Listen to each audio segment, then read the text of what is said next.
First of all, Godtree is back, baby. We left off in the middle of the fight between UZU and the Third Order Transcendent, Deep Sea Mermaid King, Elsa. Let's dive back into the ocean's depths and see what's up. The ice formation that the Godtree conjured underwater quickly spread. It encased Elsa inside, immobile and trapped. But it looked like the cold never bothered her anyway, as the ice started to crack. She just exerted minimal effort, and the prison she was entombed in was dispelled. Elsa immediately prepared a fitting counterattack. Manifesting her golden trident, she spawned spheres of magic that appeared all around, as the rhythm of the sea beckoned. Those magic spheres turned into an underwater tidal wave and homed in on UZU. He just scoffed at the incoming attack. Godtree smashed his strong roots against the crashing waves. The collision produced a massive explosion, almost nuclear in proportion. Elsa anxiously watched as the explosion wound down. Godtree's voice broke the defending silence. He admitted that his current form wasn't enough to contend against the mermaid. Then he just used his go-to-combat form and go a little harder for round 2. The Mermaid King didn't like the thought of this mutant tree, trying to make a move on the oceanic territory. Maybe it's time to drop all pretenses and just address the infamous creature by his actual name, UZU. He wasn't too shocked that she knew his previous identity. The whale he trashed all those years ago knew, too. While the fight for the world of water was heating up, the plans within plans were also moving to the Freedom Federation, the country at the peak of human technology. A particular person resides in the Federation's capital, Sky City, the Steel Metropolis. Some magneto-looking dude named Yu Li oversees the entire country as the master of magnetism. With his transcendent third-order level, he could see the Federation suffering from the ravages of war, a battle that no one likes. He deems the taboo existence of the mutant tree as a good thing for humanity. Yu Li turned to his associate and recalled the first human who broke through the Third Order, Xiao Ling from the Federation. Next up was the King of Knights from the Midnight Sun Empire, and the Saint and Saintess of Europe. Shortly after that, the new bishop from the Ten Nations Alliance. And finally, it was Yu Li's turn to reach the unreachable. Amongst all the people who reached the pinnacle, the master of magnetism was unanimously dubbed as the strongest. Even with his reputation, he knew that he couldn't hold a candle against a beast like the mutant tree alone. Humans are like scattered sand, chaotic and unorganized. The status quo will need to change if they want to continue existing. So Yu Li intends to invite the leaders and Heaven's Pride of each country for a gathering to discuss the future of humanity. Because after all is said and done, the unknown variable, that is, the God Tree, is still a double-edged sword for mankind. One of the invitations reached Inferno City in the Huaxia Federation. Shi Yaoqing was already expecting Yu Li to stretch his hands all the way to her territory. So she burned the invitation parchment into ashes, and it scattered in the wind. She could not care less about some gathering. It was time for her to reunite with her master after all. Speaking of masters, her big boss, the God Tree, was still stuck fighting a disadvantaged battle under the ocean. Elsa had gone as far as summoning hordes of enraged marine beasts to act as dispensable foot soldiers. But God Tree also had some shooters and biters in the oceans. This quickly turned into a full-blown war. He was locked in against the Mermaid King and her oversized golden trident. This reminds me of another mythical oceanic clash. Picture this: Ao Bing, the third prince of the sea, wielding a mighty trident, and Nija, harnessing the scorching power of fire, locked in an exhilarating duel. Want to dive into this monumental battle and more? You can live and breathe these legendary encounters with today's sponsor, Overmortal. Have you ever dreamed of diving into the epic tales of Chinese mythology? Well, now's your chance. From May 23rd to May 29th, Overmortal is hosting a legendary event, the Call of Destiny. Get ready to witness an unforgettable showdown as Nija and Ao Bing, the third dragon prince, clash in a battle that will shake the heavens. But that's not all. Overmortal is bringing you some seriously cool new content. Then, transform your in-game character with Nija's divinity transmog. Embrace the power of the fiery warrior and let your enemies tremble at your new divine form. And who could forget about the new immortal friend? Meet Ao Bing, the third dragon prince, who's stepping into the world of Overmortal to offer unparalleled power. He's not just a character, he's your next best ally. Curious? They've got new ones. Dive into the event and discover treasures to boost your power and elevate your game to new heights. Now let's talk about gameplay. Whether you choose the path of divinity or demon, The choice is yours in Overmortal. Master your skills, whether enhancing your physical form, practicing magic, or becoming a master of the blade. Unleash your ultimate combat prowess and dominate the battlefield. Hate grinding? No problem. With effortless idle gains from the autoplay system, your character progresses even when you're not playing. Rise to the top without the tedious grind. Prefer to play solo? Immerse yourself in the enchanting world alone, or break free and engage in PvP battles with players from across the globe. Solo or server battles. It's all up to you. And don't forget about your pets. In Overmortal, pets aren't just pets. Transform them into human-like companions and take them on your epic adventure. So, what are you waiting for? Join Overmortal's Call of Destiny event from May 23rd to May 29th and let the adventure of a lifetime begin. Divinity or Demon, Corporea or Magicka, Solo or PvP, carve your own path. See you in-game. With Yuziu's combat form activated, the flying leaf blades that he could unleash were sharper than ever. But Elsa's protective shield might be a little too tough, considering she had a home court advantage. Right after her spotless defense, she unleashed some grating sound waves. The concentrated sonic attack was so potent that it could physically cut and destroy. Yuziu finally realized that a deep sea king's strength multiplies under the sea. Congratulations, you played yourself. To make matters worse, Elsa took it up a notch and transformed it into her beast form. With enhanced speed and dark fins covering her body, her entire fighting style changed to a more aggressive pattern. She quickly entered the melee range unharmed and touched Yuziu's hard body. On the spot that she touched, barnacles started spontaneously appearing. From just one or two, hundreds of barnacles quickly grew and restricted his movements. Not only that, but these things also absorbed his spirit power quickly. This was Elsa's trump card. The more spirit power the enemy has, the faster the barnacles grow in number and size. They will continue proliferating until the target is totally zapped out of spirit power. Underneath the mountain of disgusting barnacles, a calm voice urged the mermaid to go to the surface, because staying under the sea was a massive waste of her talent. Hearing the shilling voice, Elsa became confused and scared. She had good reason to be both of those things. God Tree's thunder controls struck the defenseless mermaid, its damage amplified by the water. At the same time, a terrifying amount of spirit power started seeping out of the barnacle mountain. Yuziu emerged from the core of the monstrosity. He was unharmed, albeit a little drained. He quickly took the Mermaid King's unconscious body using his roots, preventing her from sinking into the depths. God Tree opened his perfected heavenly eye, while bringing Elsa's body closer to his. He activated one of the eye's independent spaces, the dimension of life. Yuzi, you meant what he said. This woman's potential is way too good to pass on. So she will follow him to the surface, even if that means trapping her in the dimension of life. Elsa regained consciousness in the middle of a bizarre and empty space, where the essence of life was emanating everywhere. She was still bound by the firm grip of the God Tree's indestructible roots. Once she calmed down a little and looked around, she couldn't help but wonder just where the hell she was. Meanwhile, Yuzi was busy evaluating her status window. Her abilities were Mermaid's Song, Mermaid's Tears, Protection of the Sea, Melody of Death, Rhythm of the Sea, and Endless Current, making her a deadly foe in battle, a well-rounded fighter in all aspects of combat. God Tree had locked her up where no one could reach her, while the cleanup of marine beast corpses was underway. He ordered his sea tribe's subjects to spread the word and expand their forces in the ocean. It would be necessary for the upcoming battles. It was finally time to end the show of the 7 Deep Sea Kings. With one down, he still had a few other targets that needed to be dealt with. He was surprised that his first underwater war went more smoothly than he thought it would. Now, he had to go back to the surface to settle some business. Yuzi could only hope that everything went smoothly on the whale's side as well. Moonlight lit up the whole misty mountain region on an otherwise dark night. Someone just set foot in the forbidden territory, as if she were coming back home. That's because it is. Shi Yaoqing is back to see her master after a long time. Yuzi was back in his primary form, his neon hue contrasted by the crimson vines.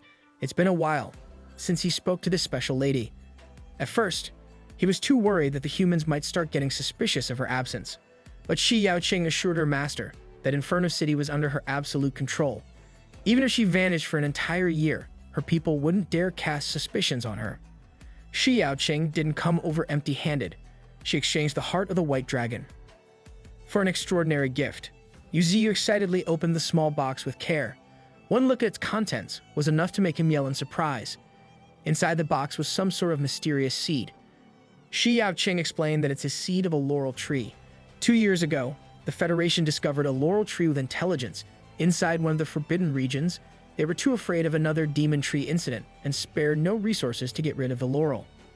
After the raid, they found a seed within the tree. Upon analysis, Yuziyu concluded that the laurel seed was that creature's heart. This seed could be considered a top-tier treasure for him, but absorbing it outright would be a waste. Putting it in one of his heavenly eye dimensions for safekeeping, he'll just think of the most effective use for it later. Seeing her master casually bust out a perfect heavenly eye came as quite a shock to Shi Yaoqing. Yuziyu loves flexing on his subordinates from time to time. He might be a treaty, but he still loves being complimented. Out of nowhere, he started feeling a sickly sensation coming from within. He started barfing out the contents of his body, worrying Shi Yaoqing, for she never heard of a tree that vomits. God Tree thought that something was wrong with his body. It was coming from the dimension of life, so that mermaid must be up and about by now. He quickly opened his heavenly eye again to check what was happening inside the dimension of life. Even Shi Yaoqing was roped in to see the Mermaid King in person. He nonchalantly dropped the fact that he kidnapped one of the 7 deep sea kings. The Flame Empress couldn't believe what she was hearing. It looked like her weird master was really back. The dimension of life used to be a barren wasteland that had nothing aside from an atmosphere full of vitality. But now, the ground had been filled with countless precious pearls. Based on the luster, quality, and size of these pearls, each one should be precious. Is this not just an infinite money glitch?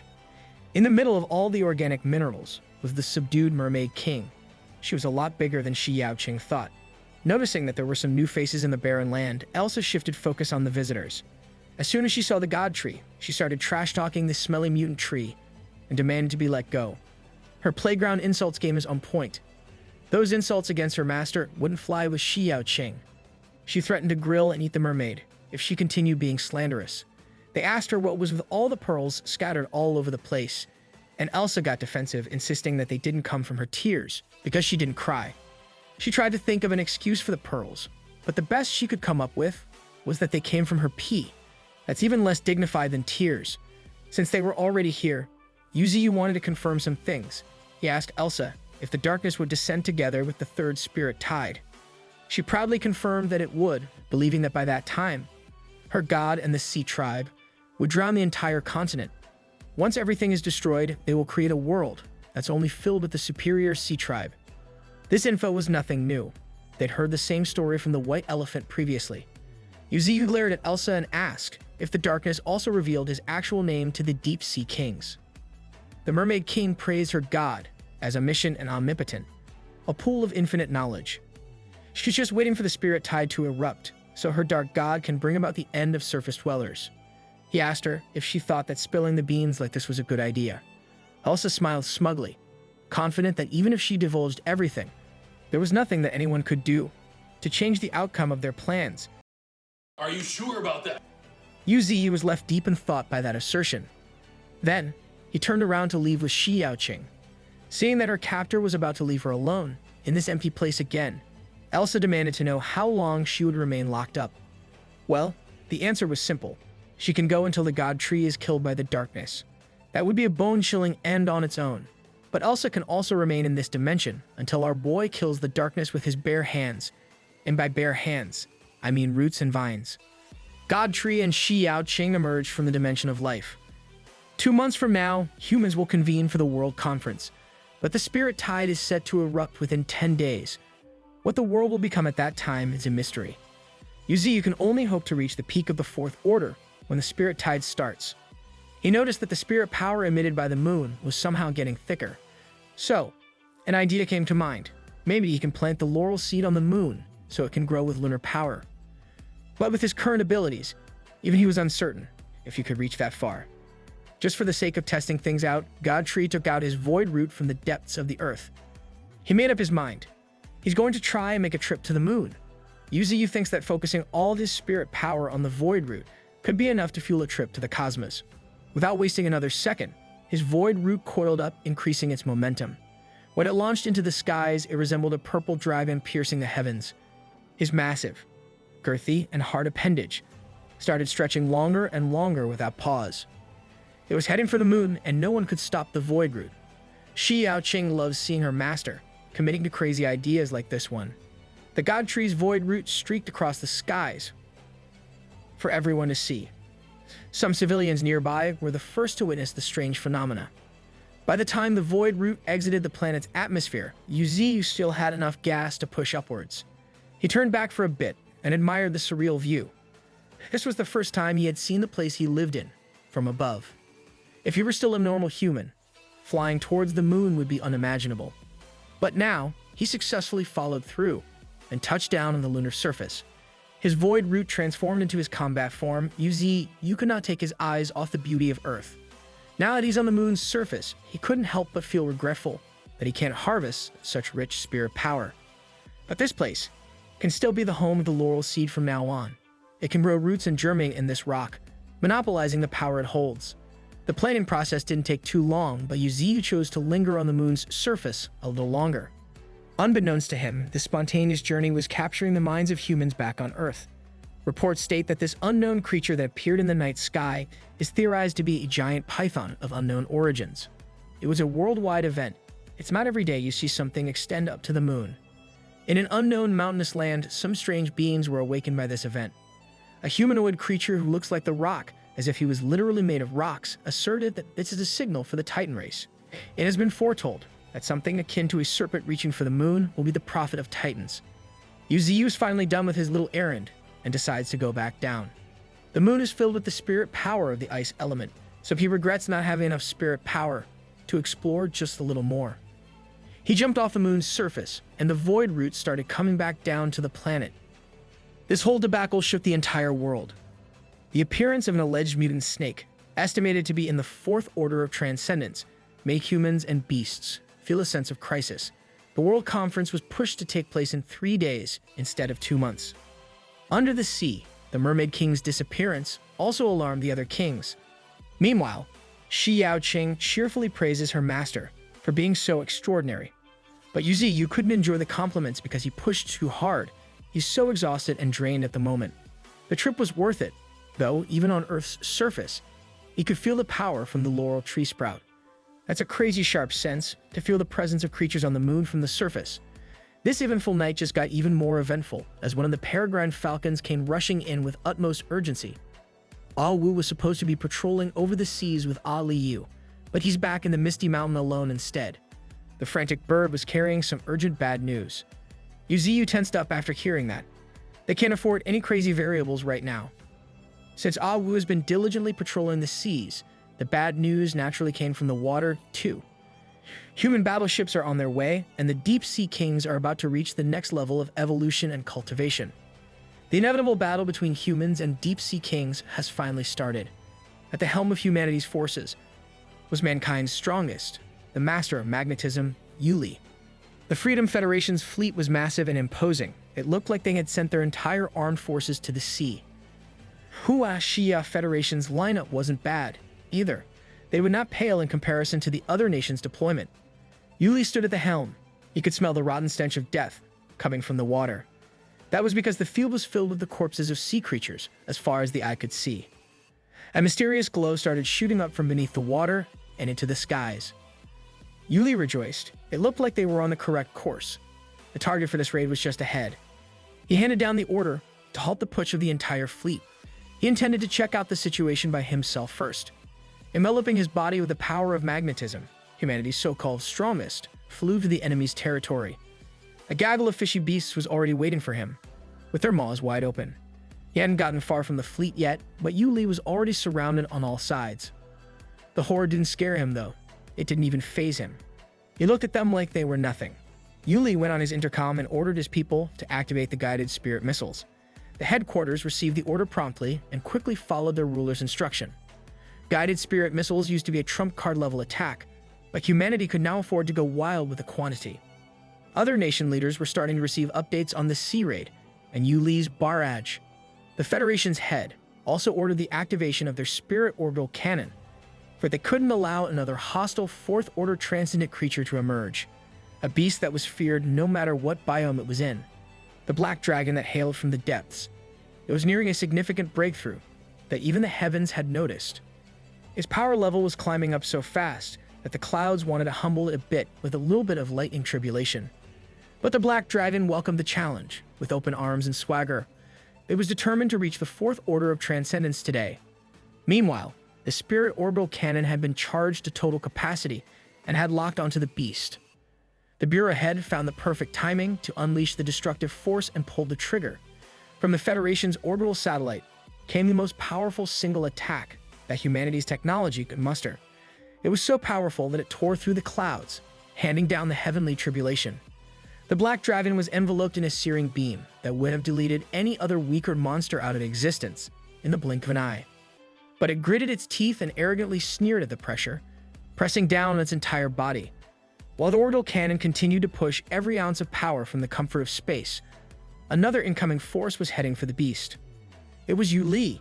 He recognized the orbital cannon of the Federation and wanted to jump in on the party, since every nation was afraid of having another overpowered problem in the form of a dragon. The madman was bringing hundreds of guided spirit missiles along with him, controlled by his own magnetic power. Imagine pulling up to a dragon with your country's nuke supplies. Mr. Black Dragon might be confident in tanking one advanced human artillery, but this much could be a problem. It didn't have much of a choice in the matter, as the missiles were only seconds away from blowing up at every possible angle. The combination of the orbital cannon and the barrage of missiles was a terrifying display of human ingenuity when it came to destruction. Yu Li confidently laughed as he continued chucking priceless explosives at the dragon that just wanted to break through. The radius of annihilation continued to grow bigger and bigger as more material was added to the fire. The master of magnetism was not pulling any punches. It was like the cost of making weapons of mass destruction didn't matter to him. Up in the cosmos, the Federation was going for another load of the orbital cannon's beam. Their orders were to continue charging and continue firing. At least humans had wised up and were doing their best to stop the powerful beast from getting too powerful. Before it was too late, the orbital cannon struck again, and it bore down at the weakening beast's body. It looked like Yu Li had run out of his oversized ammo as he witnessed the cannon's power closely. Even though it was a weapon made by a different nation, he still couldn't help but admire its force. But even after all that, the Black Dragon's menacing eyes still poked through the smoke as the attacks settled down. It was angrier than ever before, and the closest enemy in the vicinity was the free-flying master of magnetism. Yu Li cursed at himself and the beast. He might have messed it up. Just like the orbital cannon, the Black Dragon also had an attack backed by near-infinite spirit power that could obliterate everything in sight. This guy pulled out an Uno reverse card. And that draconic beam was aimed solely at the pesky human, flying around and pelting it with annoying nukes. The Federation's Bureau got the visual confirmation that their target wasn't destroyed.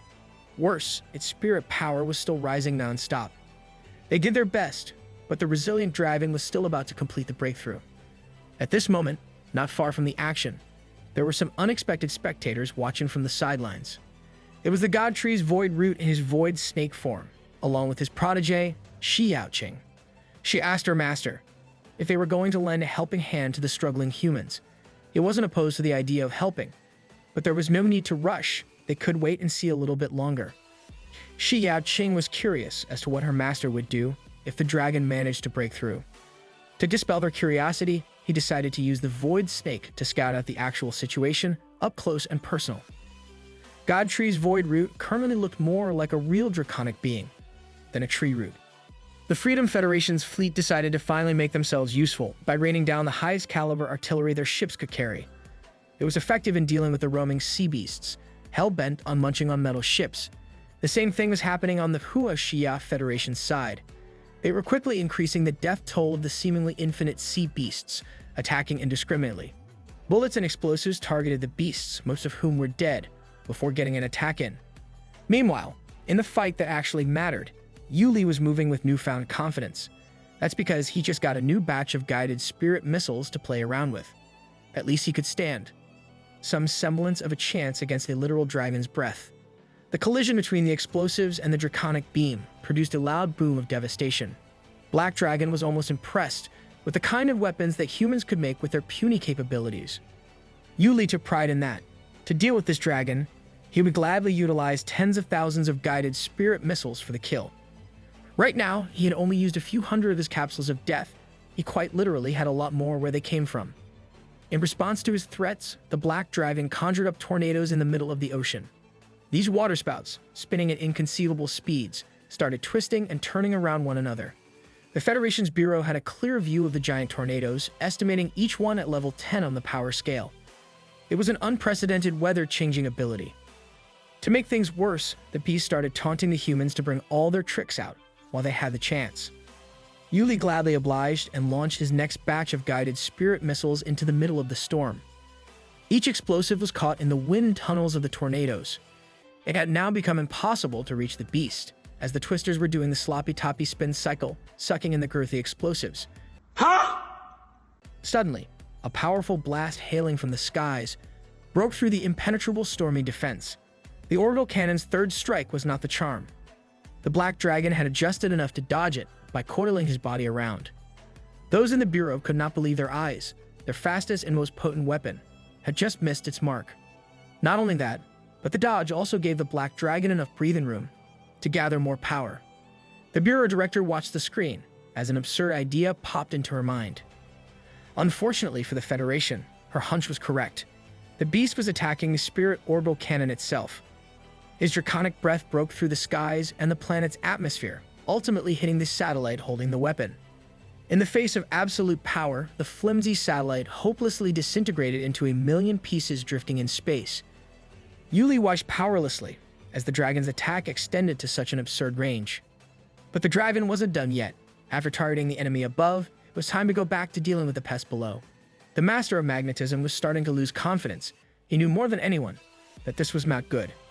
So he hurriedly made a sphere of magnetic force, attracting the scraps of metal that came from his guided spirit missiles. The Black Dragon sneered at the absurd sight of this guy, using metal crumbs to defend himself so desperately.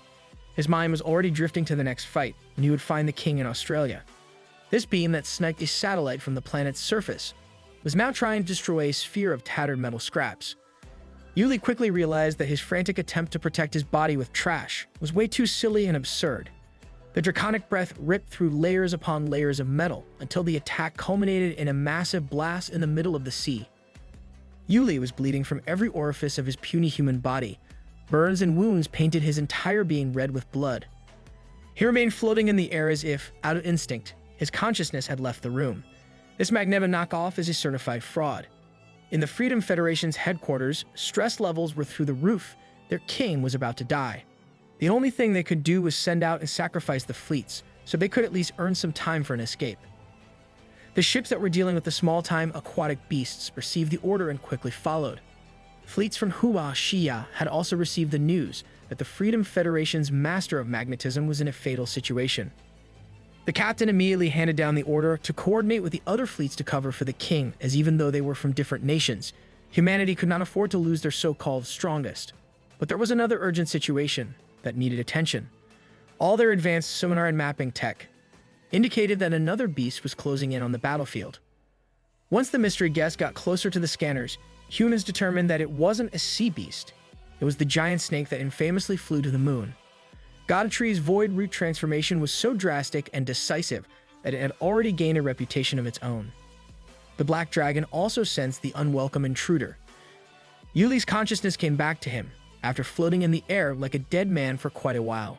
Meanwhile, Godetree's void snake had decided to give the Black Dragon a taste of his own medicine, a beam of pure spirit power meant for annihilation. The beast was starting to grow frustrated as annoying things just kept popping up one after another when he just wanted to break through. Two monsters, both with draconic qualities, have engaged in a Dragon Ball-style battle to see who had the more vigorous cool attack. Based on the overpowering purple beam and the Black Dragon's flabbergasted expression, it's safe to say the Void Snake got the upper hand. Without waiting for the smoke from the collision to clear out, the Void Snake came in, roaring with his mouth wide open. His target was the Black Dragon's resilient body. He landed a bite on the frame that was powerful enough to withstand countless bombs and orbital cannons. Godetree's Void Snake gripped the back of the dragon's neck with his fangs, as if it owed him money. Yuli had regained full consciousness and realized that he might be out of trouble with the new fighter coming in. People standing by at the headquarters were confused and a little optimistic about the snake's appearance. They watched as the simple bite from earlier turned into a devastating attack that melted through the Black Dragon's scales and flesh. To add to the insult, the Void Snake rudely demanded that the black dragon should get the hell out of the surface. He could just go back into the sea, where he came from. God Tree intends to help with that. Tightening the already hurtful bite, the void snake plunged towards the water, while dragging the helpless dragon. Even after diving down below to the dragon's home court, it was still powerless against the brute strength of the snake. They went so deep and so fast that it did not take too long to hit the deep sea bed. Black Dragon had merely passed out at this point when he was supposed to dominate the war that he had started. Yuziyu knew that he couldn't let this guy off after such humiliation. Allowing a dragon to grow further will definitely bring some big problems in the future. So, he opened his maw and channeled the power of the void through the million shockwave. The attack landed squarely on the dragon's body. The poor guy was already suffering from debilitating wounds on the back of his neck, and the void snake just kept on adding fatal injuries. Million shockwave continuously pushed the beast, embedding him deeper and deeper into the deep sea caverns. That should be enough to kill a dragon, right? Well, not quite. The black dragon was inches away from dying, with all the wounds and injuries that it had sustained, but he was still breathing. His spirit power was dropping extremely fast, and his seemingly endless vitality was starting to dwindle. While Yuzi was assessing the situation of his enemy, an alarming presence assaulted his sharp senses. He just felt an abnormally high spirit power closing in on his position. It might just be a new enemy approaching. A primal-sounding voice referred to the god tree by his real name, Yuzi, and enthusiastically welcomed him to the depths like an old friend. At first, he thought it was the deep-sea dragon king ambushing him. But no, this alarming feeling he was experiencing was way more deeply embedded. It was the freaking final boss. Darkness itself has taken the form of an ethereal beast. The indestructible body of the black dragon has been fully taken over, and Yuzi calmly asked if Darkness had already started his descent. Darkness cordially explained that he just sent a strand of his soul that would dissipate soon. He did so because he wanted to talk to Yuzi about something important. He did not mince his words and asked if God Tree would like to join the mission of Darkness and his army. Hold up. Wait a minute.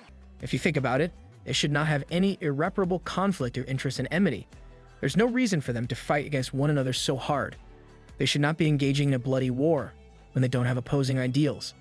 If the Darkness and the God Tree can work together, who can stop them? Darkness lays the cards on the table, and it's up to Yuzi to decide what he wants to do about them. With an intense look in his eyes, he firmly refused the team-up offer. He knew that the mere existence of Darkness would speed up the collapse of the world, and every living creature would be under the constant threat of death. All living creatures continue to struggle just to live. Some would die of illnesses or natural causes, but every one of them will leave traces of their existence in this realm. But Darkness will undoubtedly destroy the order of things on this planet. So, as the representative of all that is alive, Yuzi the God Tree has formally declared war against Darkness. He will not sit idly while the manifestation of annihilation destroys the world. Surprisingly, Darkness wasn't offended.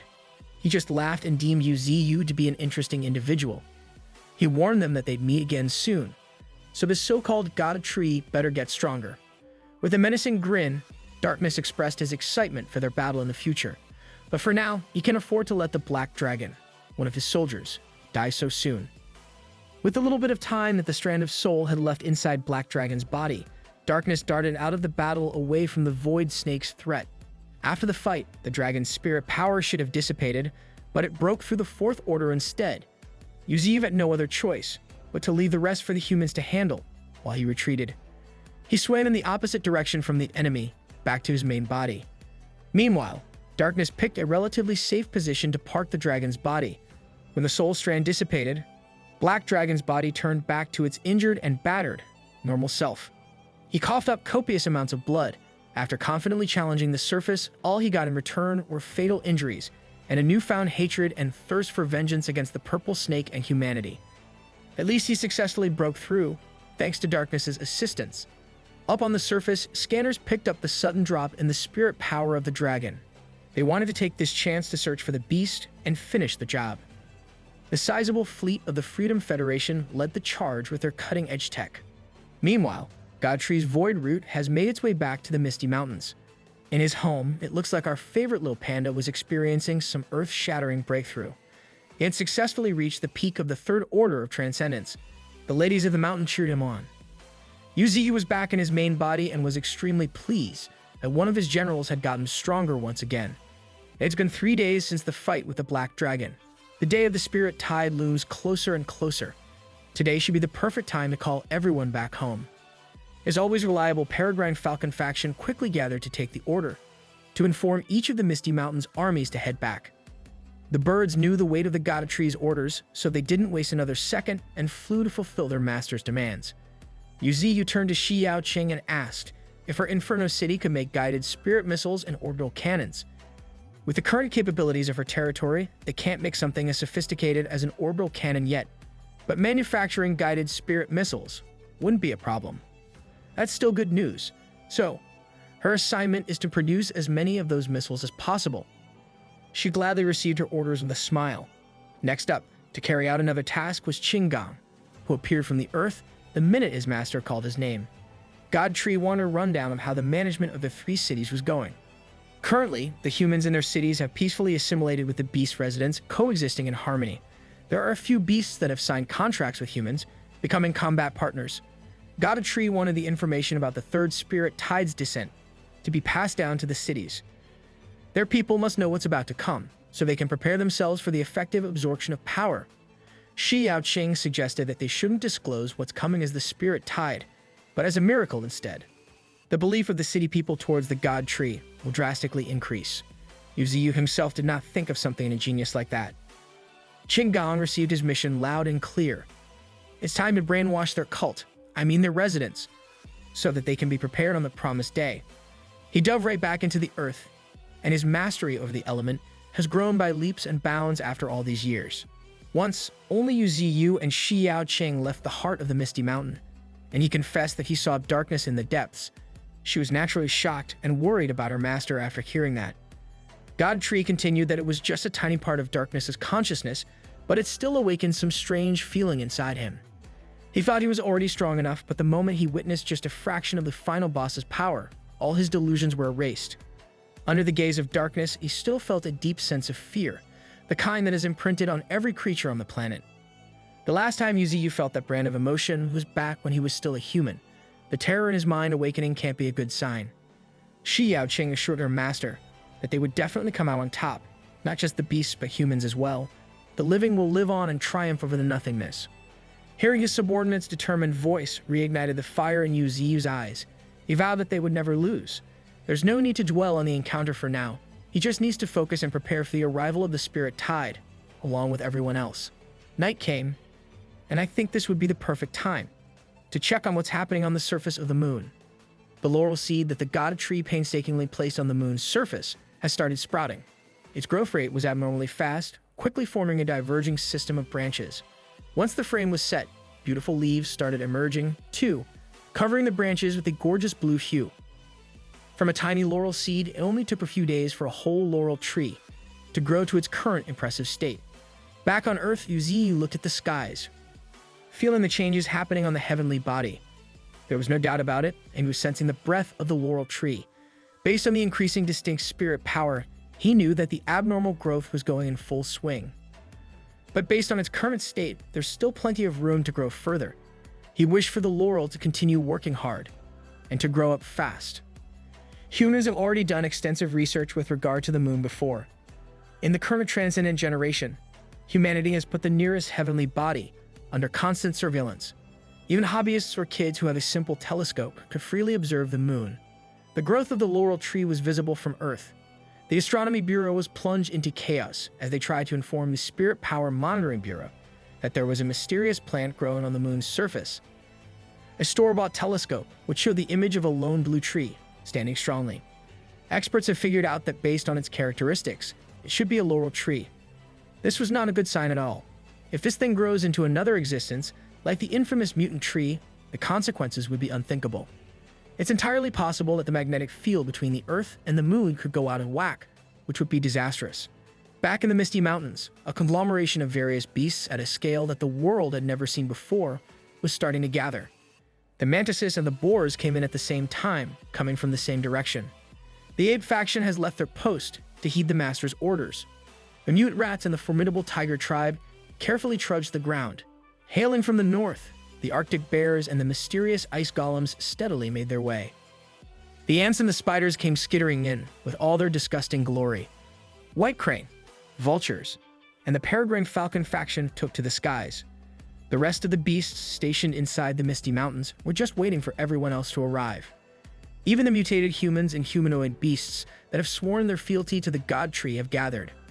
As for the great beasts named by the God Tree himself, it's the first time in a long time since they have assembled. Every faction took their positions and waited for the God Tree to speak up.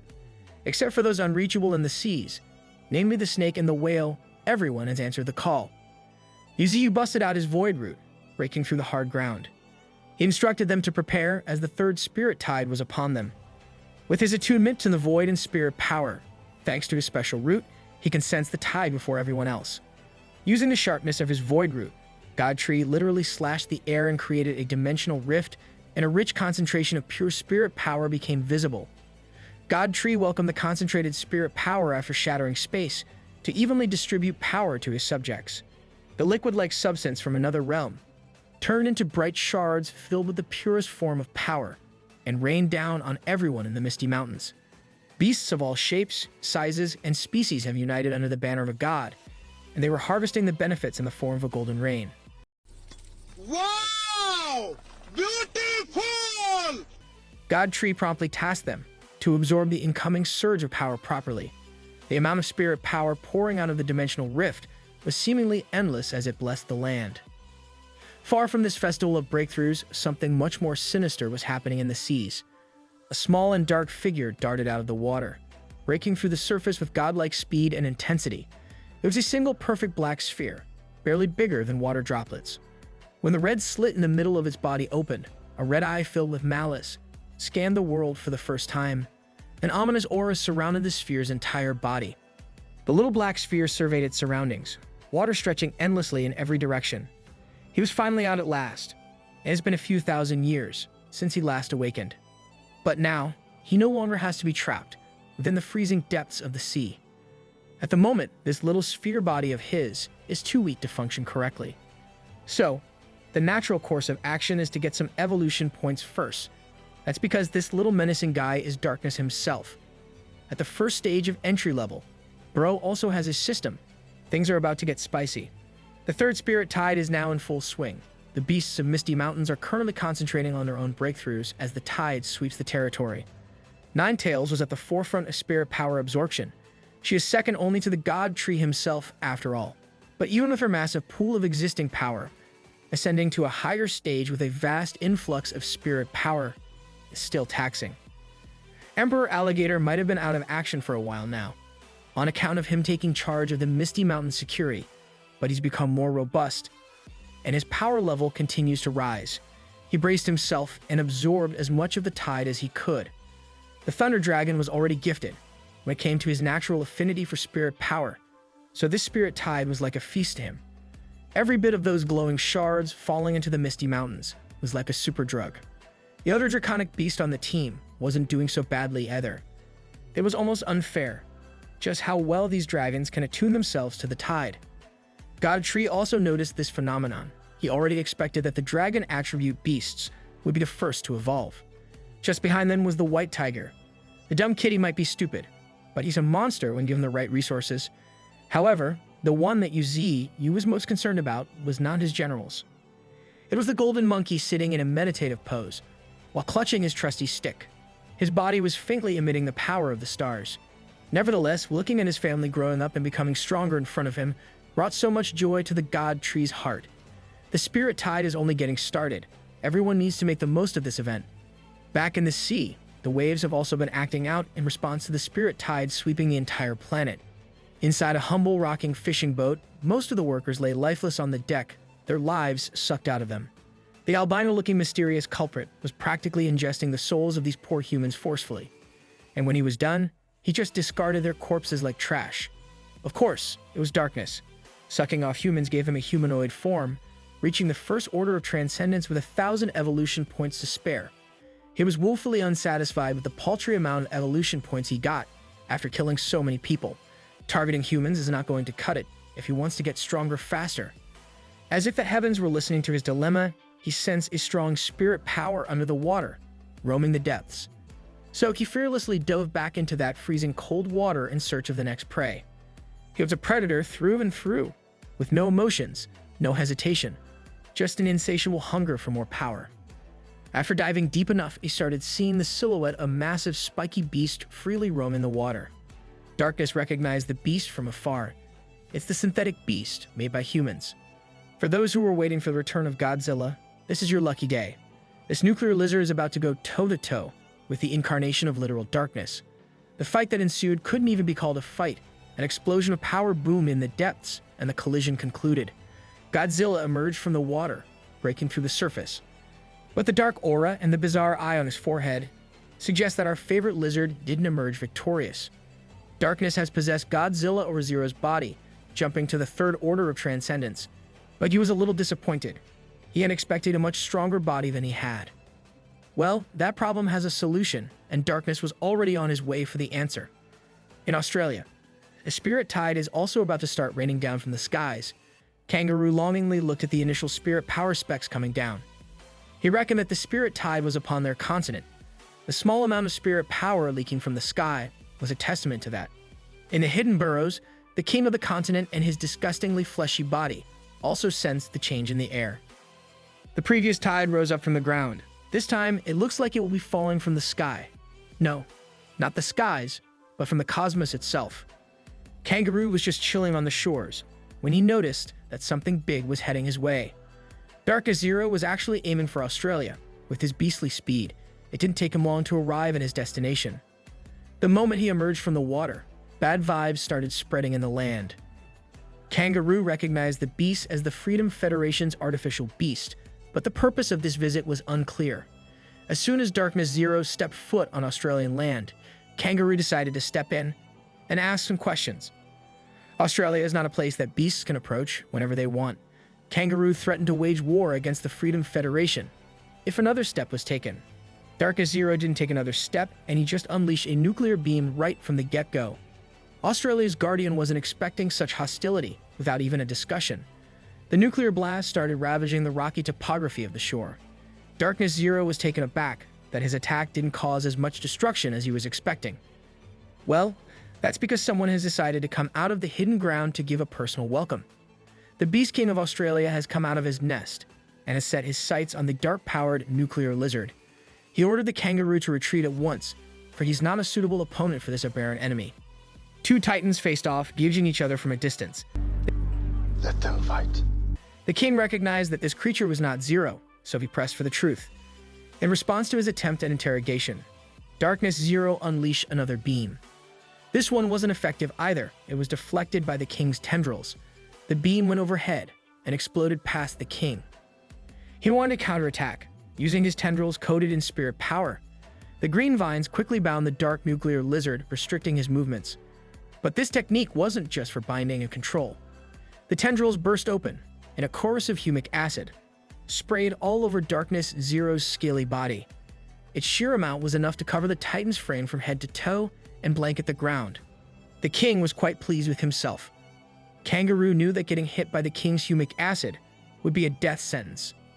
Anyone unfortunate enough to experience the brutal attack had turned into a puddle of blood. But this one didn't. Darkness Zero started glowing with a nuclear light instead. With a bloody roar, he broke free from the acid, covering his entire body unscathed. The king stared in surprise, his disgusting, glowing red eyes flinched. After breaking free, the giant lizard launched his sharp tail, moving at breakneck speeds. It stopped before it reached the king's body. He refused to let go of the tail and started lifting the beast with little to no effort. The king started emanating a green light that looked like bad news. It enveloped Darkness Zero while his tail was still at the mercy of the bizarre monarch. Even the kangaroo that was just trying to watch the fight was caught in the impact. Unlike the prior attacks, this one looked like it hurt the beast. The king's tendrils jolted back into action, grabbing the monster's neck with a death grip. He's called the king of the continent for a reason. The Australith from before was bad enough, but the big boss is an even bigger problem. Darkness Zero kept roaring in agony, while the opponent tried to choke him into submission. The yanking and pressure became so bad, it ripped out Godzilla's tail. When it comes to brutality, Australia's king is at the forefront. His next attack involved another batch of those bizarre globules, forming around his body. He assured the lizard that all the painful wailing and howling would stop soon, as he'd gladly send the intruder to hell. The biospheres protruding from the king's body finally exploded into hundreds of individual spirit power beams. Each one had enough force to tear through the scales, flesh, and bones of the beast, maiming and shredding the unwanted guest. Some of the beams even hit the monster's face, vaporizing the skull and brains. When the king fights, he goes hard. By the looks of his intense barrage, he really wanted to delete the enemy out of existence.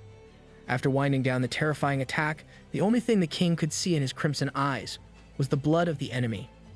The massive synthetic beast had been reduced to an unrecognizable slop of meat and blood.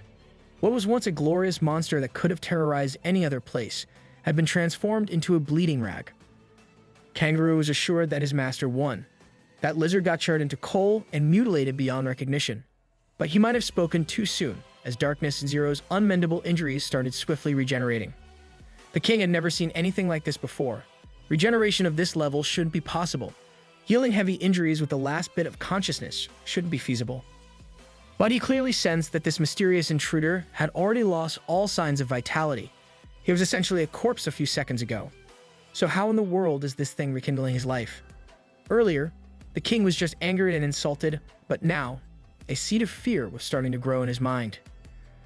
For the first time, Darkness Zero responded that this type of thing was no big deal for him. It was Darkness speaking now. He wasn't expecting another powerful beast to exist in this world, other than UZU. Coming to Australia was the correct choice. Kangaroo also felt a sense of despair, as the enemy put himself back together like it was nothing. The king was curious as to what this intruder was really aiming for in this place. Darkness Zero went back to silent mode, only responding with his actions. He bomb-rushed the king and gripped him tightly. In place of his skull was a dark cloud of negativity, where his real form was leaking out into the world. With a sinister laugh, the cloud of darkness expanded bigger than the two beasts combined. He wanted the king's body for himself, but the tough monster wasn't going to let that happen so easily. A bizarre energy started coalescing on the king's body, shooting up into the skies. Darkness faltered a little bit as if he recognized this power. It's a power that can destroy all matter. Even spirit power would be of no use, as this blast would send everything in sight into oblivion. The kangaroo finally decided to get the hell out of there, afraid that his master's attack would disintegrate him too. Darkness and the mysterious power of the hidden king. Who will win? Place your bets. The devastating sphere of annihilation expanded so fast and so big that it became visible from outside the planet. The explosion was so powerful that it turned the battlefield into scorched land. Molten lava replaced the rocks as far as the eye could see, but the kangaroo somehow got to safety.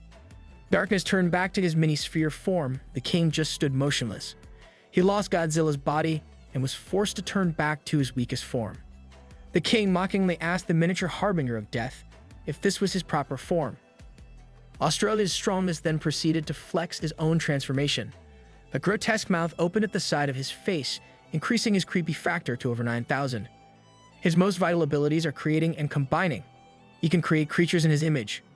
Combining, on the other hand, allows him to transform the abilities of the creatures that he consumes into his own. As the disgusting mouth closed in on Darkness, he stayed calm.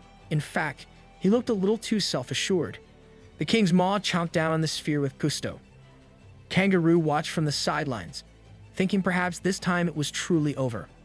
This monster really used such a massive mouth just to chow down on a little blob of darkness. His flashiness might have just been his downfall. The king buckled as dark clouds started leaking out of his body. This fight was just too stressful for the poor kangaroo watching from afar. After the dark clouds settled, the king's aura had changed into something even more sinister than it already was. You can't keep getting away with it! The top of his head had turned completely black, and a glowing red slit could be seen. Mr. Kangaroo was woefully confused. He couldn't tell if his king won or lost. The continent's monarch arrogantly answered that there was no way that he'd lose. But something about this singular freaky eye is telling me otherwise. On some level, the loyal servant of the king must have felt that as well. But he was so dedicated to the king that he immediately groveled and apologized for overstepping. He could feel the breath of the king, but also the breath of the enemy in a single body, but prodding further might cost him his life. The bulbous tendril that smothered and locked the lizard earlier started heading for the kangaroo. Cold sweat ran all over the poor guy's body as he pleaded with his king for mercy. But the tendril did not make direct contact. It stayed a decent distance, shooting out a mysterious but gentle glow. Mr. Kangaroo swiftly felt a newfound power coursing through his veins. It was so intense that it was gushing out of his body. Just containing the rampaging strength filling him up took everything he had. But this is what he truly wanted. He desired power, and that's precisely what he got. The Dark King liked this new skill of bestowing other creatures with powerful abilities. He ordered the loyal servant to call every one of their forces around the country at once. Dark King unleashed a primal roar that echoed throughout the lands. The infamous beasts of Australia must have sensed that their king was beckoning them to come closer, so they did. Beasts from the land, from the air, fuzzy beasts that looked like they'd make for a great stuffed toy, but could also detach your head from your body, other beasts that looked like the king hiding beneath the ground. Everyone gathered towards their master. I didn't think that this guy could look any more disgusting, but he still managed to surpass my expectations. He looked like a messed up cake with blood boils. He called every beast in his faction for one thing only, to bestow power beyond their wildest dreams. Back in the Misty Mountains, Yuzi was managing his abilities again. He was fixated on the level 3 Wood Dragon skill that turns his main roots into a half-dragon. He was thinking of leveling up the ability in hopes of transforming his main root into a true dragon, unlocking the ability to fly. His current spirit power level had reached 85 million. The 7 dimensions of his heavenly eye had expanded multiple times due to absorbing the spirit tide. Every single dimension was filled with spirit power that could be used by other beasts to train. He could basically summon his subjects and take them anywhere he wanted. But the most important thing right now was to take advantage of the tide and expand his space even bigger. So, he opened his 7 dimensions all around his body, letting them catch the steady drip of free spirit power from the rift. God Tree could just keep this up and get a whole lot stronger. Since the dimension of life was also left open along with the others, Mermaid King Elsa was allowed to see the fragments of spirit power slowly descending. She didn't only get to watch, she was also able to utilize the super drug to cultivate her power. Elsa peacefully meditated under the influence of the spirit tide. While that was happening, a grave feeling struck Yuzi out of nowhere. He just detected a familiar breath coming from Australia. There was no doubt about it, darkness had already descended. The Australian faction had gotten out of the bleak battlefield that turned into a lava floor and was now the seaside. Kangaroo was curious why the king would bring them here, but he didn't dare to ask the monster out loud. As if on cue, something started emerging from the water, breaking through the surface. It was the 7 deep sea kings, or at least what was left of them. Mr. Kangaroo immediately went on high alert, yelling at the fishy kings with hostility, as if another war was about to break out. The 7 kings did not even spare him a glance. Their eyes were transfixed on one creature only. They turned to the Dark King and celebrated his awakening. They got the seas in Australia. How are you supposed to repeat that? The upper echelon of the depths had gathered in one seafood cocktail of power. Poor Mr. Kangaroo did not sign up for this many surprises, one after another. Since the sea and land creatures had arrived, things could proceed as the Dark King planned. He swung his tendrils to cut the space open, freeing the spirit tide, reminiscent of how God Tree did it in the Misty Mountains. The 7 deep sea kings were the first to receive the investiture of strength from the dimensional rift. The sea beasts they brought also enjoyed the benefits of the golden rain. Yuzi and the Dark King might have used the same method to siphon the spirit tide's power, but the rift that the Dark King opened was several times bigger than God Tree's. It had been a week since the 2 foremost forces of nature initiated the spirit tide in advance. A shocking change was starting to happen in the outside world. Time could not pass any slower. Other than the Misty Mountains and the coast of Australia, the spirit tide had started to erupt worldwide. In every corner of the world, dimensional cracks were appearing at random spots one after another, revealing the void that housed infinite amounts of spirit power. 9 colored spirit lights even shone down on some human cities, raining down the super drug for everyone to absorb. Some spots had bigger and more intense dimensional rifts than the rest. For example, a kilometer-long crack appeared above one of the prosperous human cities. Before the defense force and the citizens could process its appearance, a beast tide larger than anyone had ever seen launched an attack. There were also accounts of a giant bear, as tall as a hill, rising from the ground and walking through a metropolis. All these events deeply affected the mental states of humans and beasts, the cities, the wilds. Nothing was spared. If cracks of spirit power appeared, a bloody massacre would surely follow. Even the big shots and nation leaders in high positions had lost control of the populace. Countless humans, drunk on their newfound power, had gone rogue. The entire planet has plunged into a state of unprecedented chaos on a global scale. A massive crack had appeared near one of the Federation's government buildings. The nation's head watched it in all its horror and glory. He knew what the appearance of this thing meant. Hua Xia Federation's Dark Assembly had also started to move, with Xi Yaoqing's butler at the helm of the operation. They laid waste to any beast that dared to siphon spirit power from the crack they had just taken over by force. On the other side of the world, a guy called the Bishop had used this worldwide event to gain the adoration and worship of the masses. Directly above his church, one massive crack of spirit tide had appeared, giving his little holy spectacle a lot more mystique and authority. The people were thoroughly entranced by his seemingly godlike feat of allegedly triggering the miracle of the crack. The Ten Nations Alliance was also preparing for the inevitable war. Baldy, who had signed a contract with the Misty Mountains a few years ago, lucked out and spotted an unclaimed crack, swiftly tasking his men to lock down the region. Back in the Misty Mountain, the simple crack that the God Tree opened was starting to splinter into a more enormous rift. The cracks in the skies were increasing in number too. This was the actual start of the third spirit tide eruption throughout the planet. He also noticed that something odd was happening on the ground. Maybe he was just imagining things, but it certainly felt like the whole planet was starting to expand. If that's the case, Yuziu imagined the scary possibility that Earth itself was undergoing its own evolution. It looked like things had settled down on the coast of Australia. One of the 7 deep sea kings, the Black Dragon, left the golden reign of power to head somewhere else. He was so focused on arriving at his desired destination that it was downright terrifying. The draconic beast was gunning for one of the prosperous human cities, solely for revenge. People, clueless about what was going to happen to them, looked up into the skies to see a black Cordelin dragon making its way to their position. Black Dragon's choice for nuclear target practice was the Ten Nations Alliance, where the people were more concerned about getting a good video of their destruction than fleeing for their lives. The dragon beam that almost killed humanity's strongest before was headed for the high-rise infrastructures without a fuss. Those psycho citizens did not take their eyes off their phone screens as their flesh and bones were vaporized. Black Dragon watched his masterpiece of obliteration from afar, admiring his own work. It took quite a bit to release enough power to destroy an entire city in one shot, so he got a little winded.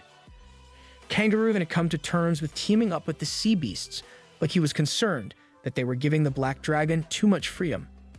But the Dark King wasn't concerned about that. He believed that humans would be wiped out anyway. Yuziu also sensed what that violent Black Dragon was doing. That bastard was currently attacking the country, where Alicia and Lin Ziyi were. He could only hope that nothing happened to those girls. Godtree's perception had gotten unfathomably stronger lately. His spirit power had improved by leaps and bounds. He couldn't afford to wait any longer, so he decided that today would be the day that he reached the 5th order of transcendence. With the awakening of darkness, the world would inevitably go through drastic changes in every aspect. Delaying his breakthrough any longer but get him renounced by the world, and he couldn't afford that. Godtree uprooted his massive roots, shaking the area he considered his home. A massive influx of spirit power, the likes of which had never been seen before, nearly enveloped the entire mountain. It was coming down directly from the cosmos. The breakthrough was short, sweet, and nothing short of history-altering. Yuziu's core sprouted in a more humanoid shape. He opened his eyes with a newfound vitality and potency that could obliterate everything. Godtree's entire body was shining with a golden glow, running along his branches and roots. He had officially reached the 5th order of transcendence. I'm sure you're ready for the fights that are about to come. You had better like and subscribe so you won't miss it.